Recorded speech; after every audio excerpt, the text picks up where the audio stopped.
মানে কাকে গিফট? আমি তো সাংবাদিক ভাইদের জন্য। ও আচ্ছা, হ্যাঁ হ্যাঁ, অ্যাবসলিউটলি অ্যাবসলিউটলি। কি গিফট দিবেন বলেন ভাই? সাংবাদিক ভাইদের জন্য তো গিফট থাকা উচিত, তাই না? আচ্ছা, আর আপনি যেটা বলেন যে ইতিহাস গড়েছে, এটা it's too early to say যে ইতিহাস গড়েছে। তো আমি তো বললাম যে আজকে ঈদুল আজহাতে 3:30টা থেকে শো শুরু হয়েছে, এখন বাজে 6:30। সো এত তাড়াতাড়ি তো ইতিহাস গড়া তো সহজ না। সো আমরা দিন যাবে সাধারণ মানুষের, আমরা কেন আশা করছি, এটা কেন আজকের দিনটা আমাদের জন্য অ্যান্টিসিপেটেড ছিল যে না আমরা এরকম দর্শক পাবো, শুধু মাল্টিপ্লেক্সে না, আমরা সারা বাংলাদেশে সিঙ্গেল স্ক্রিনগুলোতেও পাবো। কারণ মানুষের যে উচ্ছ্বাস, যে উন্মাদনা আমরা দেখতে পাচ্ছিলাম।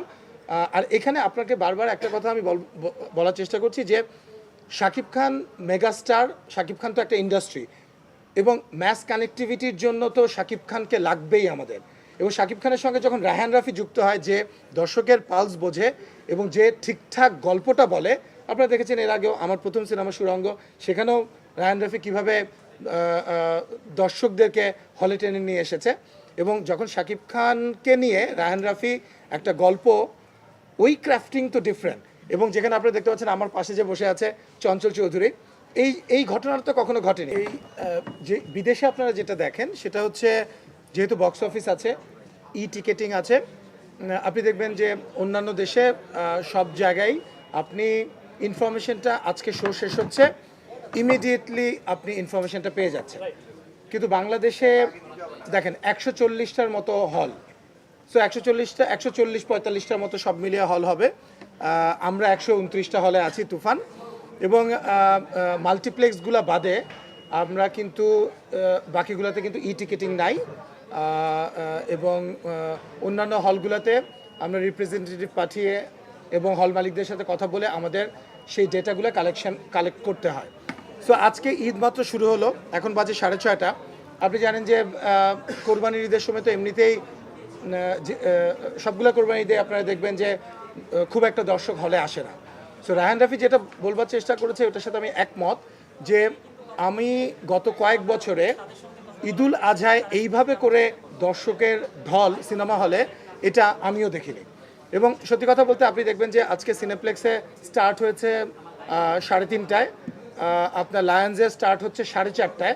লায়নে 4:30 থেকে পরপর 1 ঘন্টা পরপর 5টা শো, আপনার ব্লকবাস্টারে 6টা শো, আজকে ঈদুল আজহাতে সিনেপ্লেক্সে 22টা শো, এবং ইনিশিয়ালি শো ছিল 12টা, এবং আপনারা জানেন যে আগামী 3 দিনের টিকিট সোল্ড আউট, তারপরে সেটা বাড়াতে বাড়াতে 22টাতে গেছে, এবং আগামীকালকে শো অলরেডি 42টা অ্যানাউন্স করা হয়েছে। আমার ধারণা যে দর্শকের যে উপচে পড়া ভিড় আমরা দেখতে পাচ্ছি, এবং আগামী 3 দিন 4 দিন ধরে কোনো টিকিট নাই, যেটা রায়হান রাফি বলেছে, তো সেটা তো অফকোর্স এটা আপনি পারসেপশন ওয়াইজই বলতে পারেন এটা একটা রেকর্ড। এটা আমরা গত 2 বছর 3 বছরে কোনো ছবির ক্ষেত্রে এটা দেখিনি। সো কি বলো রায়হান রাফি, তাই তো, তাই না? এখানে একটা প্রশ্ন, আপনি স্পষ্ট করে বললেন ইতিহাস গড়েছে। প্রযোজক হিসেবে ইতিহাসটা যদি গড়েই ফেলে, আপনার যারা টিম মেম্বাররা রয়েছেন, অভিনেতা অভিনেত্রীরা, তাদেরকে আপনি কোনো ধরনের বড় ধরনের পুরস্কার, গিফটের কোনো ঘোষণা টোষণা দিবেন কিনা, এটা কি জানতে পারি? মানে কাকে গিফট? আমি তো সাংবাদিক ভাইদের জন্য। ও আচ্ছা, হ্যাঁ হ্যাঁ, অ্যাবসলিউটলি অ্যাবসলিউটলি। কি গিফট দিবেন বলেন ভাই? সাংবাদিক ভাইদের জন্য তো গিফট থাকা উচিত, তাই না? আচ্ছা, আর আপনি যেটা বলেন যে ইতিহাস গড়েছে, এটা it's too early to say যে ইতিহাস গড়েছে। তো আমি তো বললাম যে আজকে ঈদুল আজহাতে 3:30টা থেকে শো শুরু হয়েছে, এখন বাজে 6:30। সো এত তাড়াতাড়ি তো ইতিহাস গড়া তো সহজ না। সো আমরা দিন যাবে সাধারণ মানুষের, আমরা কেন আশা করছি, এটা কেন আজকের দিনটা আমাদের জন্য অ্যান্টিসিপেটেড ছিল যে না আমরা এরকম দর্শক পাবো, শুধু মাল্টিপ্লেক্সে না, আমরা সারা বাংলাদেশে সিঙ্গেল স্ক্রিনগুলোতেও পাবো। কারণ মানুষের যে উচ্ছ্বাস, যে উন্মাদনা আমরা দেখতে পাচ্ছিলাম। আর এখানে আপনাকে বারবার একটা কথা আমি বলার চেষ্টা করছি যে শাকিব খান মেগাস্টার, শাকিব খান তো একটা ইন্ডাস্ট্রি, এবং ম্যাস কানেক্টিভিটির জন্য তো শাকিব খানকে লাগবেই আমাদের। এবং শাকিব খানের সঙ্গে যখন রায়হান রাফি যুক্ত হয়, যে দর্শকের পালস বোঝে এবং যে ঠিকঠাক গল্পটা বলে, আপনারা দেখেছেন এর আগেও আমার প্রথম সিনেমা সুড়ঙ্গ, সেখানেও রায়হান রাফি কীভাবে দর্শকদেরকে হলে টেনে নিয়ে এসেছে। এবং যখন শাকিব খানকে নিয়ে রায়হান রাফি একটা গল্প, ওই ক্রাফটিং তো ডিফারেন্ট। এবং যেখানে আপনারা দেখতে পাচ্ছেন আমার পাশে যে বসে আছে চঞ্চল চৌধুরী, এই ঘটনাটা তো কখনো ঘটেনি যে শাকিব খান সিনেমায় আছে, চঞ্চল চৌধুরী আছে, এবং অন্যান্য যে চরিত্রগুলো আছে সেই চরিত্রগুলোর হয়তো ব্যাপ্তি অনেক কম হলেও প্রতিটা চরিত্রই কিন্তু খুবই ইম্পর্টেন্ট। যেখানে রাফি আমাকে যখন বলছিল যে এই ক্যারেক্টার আমি এখানে নিতে চাই, কয়টা সিন? একটা সিন, দুইটা সিন। আমি বললাম রাফি করবে? যখন গল্প শুনলো আমাদের এক একজন শক্তিমান অভিনেতা এবং বাংলাদেশি যে আর্টিস্টরা এখানে অভিনয় করেছে, আজকে শহীদুজ্জামান সেলিম বলেন, আপনি গাজী রাকায়েত বলেন, আপনি মিশা সওদাগর বলেন, গাউসুল আলম শাওন বলেন, ফজলুর রহমান বাবু বলেন, সালাউদ্দিন লাবলু বলেন, প্রত্যেকে, সালাউদ্দিন লাবলু একটা একটা সিন মাত্র, না না এই যে ইতে, ও আমি গল্প রিভিল করি, সরি কিন্তু না কিন্তু না না একটা সিন আমি দেখেছি ট্রেইলারে, সেটা বলবার চেষ্টা করেছি আমি। কি তুই কি ডারে, তাই তো? হ্যাঁ তুই কি ডারে। সো ওই একটা সিন এবং একটা ডায়লগ ভাইরাল হয়ে গিয়েছে। এই যে শক্তিমান অভিনেতা তারা প্রত্যেকে গল্প শুনে সবাই কিন্তু এই ছবিটাতে যুক্ত হবার জন্য কেউ আমাদেরকে না বলেনি। সো সবাইকে প্রথম ধন্যবাদ দেই পুরস্কারের আগে। আর সিনেমা যদি আসলেই রেকর্ড গড়ে ফেলে তাহলে তো পুরস্কার শুধু আমার ডিরেক্টর এবং আমার আর্টিস্টদের না, সাংবাদিক ভাইদের জন্যও তো পুরস্কার থাকা উচিত। আমরা সেটা চাই না, আমরা এমনি জানতে চাই আপনার শিল্পীদের জন্য আমাদের কি পুরস্কার দেবে সেটা জানতে চাচ্ছে। ঘোষণা দেন না ঠিক আছে, থ্যাংক ইউ।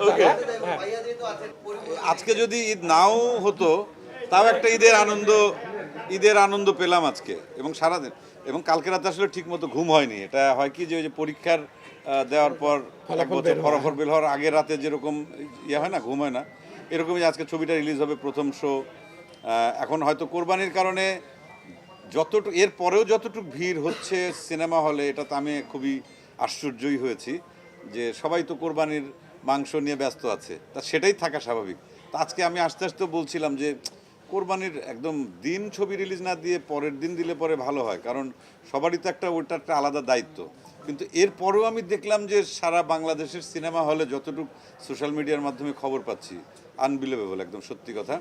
এবং এই রকম স্বপ্নই আসলে সিনেমাকে নিয়ে আমরা দেখি এবং সেই জায়গায় যাওয়ার জন্য আমাদের যতটুকু করণীয়, এই যে শাকিল ভাই এখানে আছেন, রাফি ছিল বা রাফি চলে গেল, এখন নিশ্চয়ই আপনাদের মাধ্যমে বলতেই পারি সারা দেশের মানুষকে যে আমরা যে বড় কিছু করার চেষ্টা করছি, দেশের দর্শক যদি আমাদের সাথে থাকেন এর চাইতে আরও বড় কিছু আমরা করতে পারবো, এটাই। আজকে যখন দেখলাম তারা বলছিলেন স্পেসিফিক তিনটা জায়গা থেকে তারা আসলে সিনেমাটি দেখতে এসেছেন। একটা দর্শক শ্রেণী এসেছেন চঞ্চল চৌধুরীকে দেখার জন্য, একটা দর্শক শ্রেণী এসেছেন শাকিব খানকে দেখার জন্য, আরেকটা দর্শক শ্রেণী এসেছেন রায়হান রাফির ছবি দেখার জন্য। এই যে কম্বিনেশনটা আসলে তৈরি হয়েছে এবং এই যে মানুষের যে আগ্রহের জায়গাটা তৈরি হচ্ছে সিনেমা দেখার জন্য, স্পেসিফিক কারোর জন্য, কাউ তো সিনেমা দেখছে একদম। এবং ঈদের মতো একটা গুরুত্বপূর্ণ দিনে ফ্যামিলিকে নিয়ে অনেকে এসেছেন, বাচ্চা নিয়ে এসেছেন। এইটাকে আসলে সামনের দিনে আসলে বাংলা চলচ্চিত্রের যে নতুন জাগরণের কথা বলছি, সেটাকে আসলে আরো সামনে এইটা আমার মনে হয় যে এই ভূমিকাটা অনেক কার্যকরী একটা ভূমিকা। আগে কতটুকু ছিল বা মাঝখানে একেবারেই ছিল না যে একসঙ্গে স্ক্রিন শেয়ার করা, প্রত্যেকেরই যার যার ফ্যান্স ফলোয়ার আছে। আমাদের যদি প্রত্যেকের উদ্দেশ্য হয় যে বাংলাদেশের সিনেমা শিল্প, সিনেমাকে কত বড় করা যায়, সেই ভাবনা যদি আমাদের মাথায় থাকে তাহলে পরে বোধহয় আমরা একমত হবে এবং একসঙ্গে কাজ করব। যেটা হয়তো রায়হান রাফি আমার মতো আরও কিছু শিল্পীকে দিয়ে একটা সিনেমাতে একসঙ্গে কাজ করিয়েছেন এবং সেটা রেজাল্ট যদি পাওয়া যায় ঠিকঠাক মতো, আমার মনে হয় কি যে ভবিষ্যতে এটা একটা মানে কি বলবো উদাহরণ হিসাবে হয়ে থাকবে এবং সেটা আমাদের বাংলা সিনেমার জন্য অনেক ভালো কিছু হবে। এই জায়গায় আমি একটু অ্যাড করতে চাই, আমি চঞ্চল ভাইকে একটা স্পেশাল থ্যাঙ্কস দিতে চাই। এটা আসলেই আপনি ঠিকই বলেছেন যে এই ঘটনাটা পৃথিবীর বিভিন্ন দেশে সিনেমায় আমরা দেখতে পাই, বাংলাদেশে ইউজুয়ালি এটা দেখা যায় না। যেমন আপনারা জানেন যে আমাদের পরে একটা সিনেমা আছে দম, যেটাতে মুখ্য চরিত্রে আছে চঞ্চল চৌধুরী, তো ওইটা নিয়ে উনি প্রিপারেশনে ছিলেন। তো হুট করেই যখন আমরা অ্যাপ্রোচ করলাম ওনাকে যে শাকিব খানের তুফানে এই ক্যারেক্টারটা আপনাকে আমরা চাই, এবং চঞ্চল ভাই কিন্তু রেসপন্ড করলেন। গল্পটা শুনে উনি সাথে সাথেই উনি শুধু বললেন যে আমার একটা দিন চাই, আমি আজকে একটু গল্পটা দেখব, দেখে আগামীকালকে আমি জানাবো। এবং ওনার রেসপন্স পেয়ে আমাদের কাছেও মনে হয়েছে যে না, এখনই সময় আসলে সিনেমাকে, আপনি যেটা বললেন যে চঞ্চল চৌধুরীর একটা দর্শক, শাকিব খানের একটা দর্শক, রায়হান রাফির একটা দর্শক, সো ওই কম্বিনেশনটাই কিন্তু আমরা ঘটানোর চেষ্টা করেছি। সো কন্টেন্ট ফিল্মকে কীভাবে কমার্শিয়ালি আমরা দর্শকের সামনে হাজির করতে পারি, সেটাই ছিল আসলে আমাদের উদ্দেশ্য। এটা এখন হয় কি যে ভালো কাজের পেছনে সবসময়ই কিছু মানুষ থাকে, আর কিছু মানুষের অভ্যাসও আছে মানে এটা বাঙালির একটা বৈশিষ্ট্যও বটে, যে কোনো কাজের কি বলবো, মানে বিভিন্ন ধরনের, এটাকে কি বলে, সমালোচনা করা, এটা একটা আমাদের রক্তের একটা বৈশিষ্ট্য। বাট এটা কনস্ট্রাকটিভ ফ্যামিলির মধ্যে হয়, এক ভাই উঠতে গেলে আর এক ভাই নেমে, না, ওইটাও টেনে না, নামায়। আমার কাছে মনে হয় কি, একজন আর একজনেরটা দেখেন কনস্ট্রাকটিভ ক্রিটিসিজম তো ভালো, এটা তো খারাপ কিছু না। সো আমরা পজিটিভ দিকগুলো নিয়েই আলোচনা করতে চাই। একদম। দেখেন আমাদের তুফান সিনেমা এসছে, সো আমি মনে করি অন্যান্য যে প্রযোজকরা আছে, পরিচালক আছে, ইন্ডাস্ট্রি সবাই আছে, সবাই তো আমাকে পার্সোনালি সবাই তো আমাকে কংগ্রেচুলেট করেছে। এবং আমরা মনে করি এরপরে যে ছবি আসবে, সেটা শাকিব খানের ছবি আসুক, সেটা চঞ্চল চৌধুরীর ছবি আসুক, যার ছবি আসুক না কেন, আমরা তো মোরাল সাপোর্ট আমাদের পক্ষ থেকে আমি থাকবে। সেই কথাটাই বলছি যে শাকিল ভাই আজকে যে মানে কি বলবো, এরকম একটা ছবির পেছনে শাকিল ভাই বা এসবিএফ সাপোর্ট করছে, চরকি চরকি সাপোর্ট support করছে করছে, এরকম একটা কাজের জন্য, তা নিশ্চয়ই এইরকম কাজ যদি অন্য কেউ যদি ভালো কিছু কাজ করে, তো সেখানেও তার মতো সে তার ভূমিকায় থাকবে, আমি আমার মতো ভূমিকা থাকবো। এবং শুধুমাত্র বলছি না যে একটি ছবি দেখতে হবে, যতগুলো ছবি রিলিজ হয়েছে, যদি কোনো ছবি দর্শকের যদি ভালো লাগে, আমরা অবশ্যই বলবো যে ছবিটা যদি ভালো তৈরি হয়ে থাকে। কারণ একটা ছবি দিয়ে তো আসলে সারা বছর চলে না, সারা বছরে তো বছর জুড়ে অনেক ধরনের, আর সবচেয়ে দর্শকের ক্যাটাগরি আলাদা আলাদা, এক এক দর্শক এক এক ধরনের ছবি দেখতে পছন্দ করে। তা আমরা সব দর্শককে যদি এক জায়গায় একটা আনতে চাই, ছাতার নিচে যদি আনতে চাই, আন্ডার তাহলে ওয়ান আসলে রুফ সবাইকে যদি আমরা একসাথে আনতে এক পারি। হয়ে কাজ করতে হবে। এই মানে কি বলবো, পেছন না, থেকে টানা, ইন্ডাস্ট্রিটাকে এগুলো তো করে কোনো সবাই লাভ মিলে নেই। তৈরি করব, এবং আমি যথেষ্ট সাপোর্ট পাচ্ছি, এখন পর্যন্ত পেয়েছি, এবং আমি সবাইকে ধন্যবাদ জানাতে চাই, ইন্ডাস্ট্রির সবাইকে, অন্যান্য প্রযোজকদেরকে, পরিচালকদেরকে, সরকারি সংস্থাগুলোকে, তথ্য মন্ত্রণালয়কে, এবং যারা যারা সংযুক্ত ছিল সবাইকে ধন্যবাদ জানাতে চাই। এবং এসভিএফ এবং চরকি যেভাবে আমাদেরকে সাপোর্ট করছে, আপনারা দেখেছেন যে সোশ্যাল মিডিয়াতে প্রতিটা কন্টেন্ট দর্শককে পৌঁছে দেওয়ার দায়িত্বও কিন্তু আমাদের। সো সেইটা কিন্তু আমরা সাকসেসফুলি করার চেষ্টা করেছি। আপনাদের সবাইকে ধন্যবাদ। শেষ জি, সেটা হলো যে অনেক দর্শক আমি সিনেমা দেখবো, আমার মনে হয় আমাদের ওঠা উচিত না? দর্শকের জায়গা থেকে দর্শকরা বলছে, দর্শকের মধ্যে মনেও কিন্তু আপনি হয়ে গিয়েছেন, কারণ পর আপনার যতগুলো সিনেমা আপনি এই পর্যন্ত করেছেন সবগুলো সিনেমাই কিন্তু ব্লকবাস্টার, মানে দেখেছি আমরা, এবং দর্শকরা আপনাকেও কিন্তু অ্যাপ্রিশিয়েট করছে, মানে সেটা তো করবেই, কারণ তার তো একটা গুরুত্বপূর্ণ ভূমিকা আছে। উনি আমাদের প্রডিউসার, উনি হচ্ছে আমাদের কি বলবো পালের গোদা, উনি না থাকলে, উনি টাকা পয়সা না দিলে আমরা কাজ করবো কিভাবে? তবে আমাদের কথা শোনার চাইতে আমি সবচাইতে যেটা গুরুত্বপূর্ণ মনে করি যে এই যে সিনেমার এখনই শো শেষ হবে, আপনাকে দর্শকের অনুভূতিটা জানার চেষ্টা করি, এবং সেটা বাংলাদেশের অন্য যারা দর্শক দেখেননি তাদের ভিতরে। তারা বলছিল প্রযোজকের কাছে তাদের দাবি, তারা তুফান 2টা চায়। তুফান 2 চায়। প্রযোজক এখানে আছেন যেহেতু, আসলে আমরা একটু তুফান 2 হবে, প্রযোজক এটা তুফান টু হবে আমি বলি নাই, কিন্তু যেহেতু চঞ্চল ভাই বলে দিল, করবো। আমাকে তো চাপে ফেলানো হচ্ছে। তো তুফান টু তো করতেই হবে মনে হচ্ছে, তাই না? তো তুফান টু আসবে কি আসবে না, আমি সাংবাদিক ভাইরা যারা আছেন তাদেরকে আমি বলবো, আপনারা সিনেমাটা দেখেন, দেখলে আপনারা উত্তর পেয়ে যাবেন। সেটা আমার মুখ থেকে অথবা এবং- চঞ্চল ভাইয়ের মুখ থেকে না শুনে, আপনারা দেখার পর আপনারাই বলবেন যে তুফান টু হবে কি হবে আর না। দর্শক যদি চায়, দর্শক যা চায় সেটাই তো হবে, দর্শক চাইলে অবশ্যই হবে তুফান 2। ঠিক আছে, থ্যাংক ইউ সো মাচ।